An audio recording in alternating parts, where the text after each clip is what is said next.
انسان عاقل اصلا کسی را فریب نمی کند.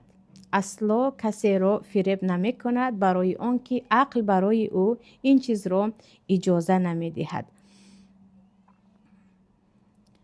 و انسان عاقل در یگان جای تا زمانی که از او نپرسیدن سخن را شروع نمی کند. یعنی خود را خار و بیچاره کرده گپ زدن نمی گیرد. و این چونین تا زمانی که یقین می کند که آن طرف او را قبول دارد و بحث و مناظره شروع نمی کند. میرا همان بحث و مناظره است. یعنی وقتی که تو میدانی که آن طرف سخنی تو را قبول کردنی هست که از گفتارش و از نگاهایش معلوم میشه، ببخشید، بعد از این با او چی میکنید؟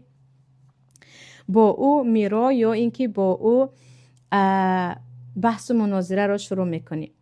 و این چونین وقتی که از تو خواستن صحبت میکنی، یعنی کسی نخواسته از پیش خود گپ نمیزنی، حقی ببخشید در این وقت تمامی آبرویت میرود. و این چونین در جواب دادن تا که ثابت در جواب نباشه که تمام جواب من همین است و درست میگویم، شتاب جواب نمیدهی. و چیز مهمی دیگر میگویند عاقل، انسان عاقل اصلا یگان نفر را تحقیر نمی کند. برای آنکه وقتی که یک سلطان را، یک انسانی خیلی با آبروی را تحقیر کرد، دنیایش نابود می شود. وقتی اهل دین را او تحقیر کرد، دینش هلاک می شود. وقتی برادر و نزدیکانش را تحقیر کرد، مروتش، جوانمردیش از بین می رود. و وقتی که مردمی عادی را تحقیر کرد، آبرویش از بین می رود.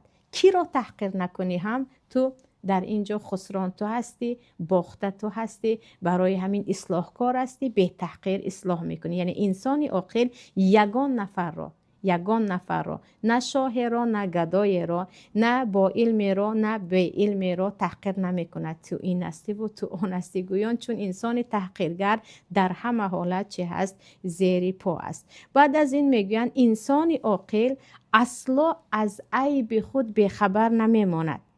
هر کجایی که عیب دارد از پی آن است. وقتی انسان با عیب خود آواره نیست، در این وقت خوبی های دیگران را دیده نمی تواند. وقتی انسان با عیب خیشتن آواره هست، خوبی های دیگران را می بیند. فلانی دارد و من این چیز را ندارم. اما وقتی گفتی فقط فلانی دارد یا ندارد، بخبر هستی که خودت چه کمبودی های را نداری. بعد از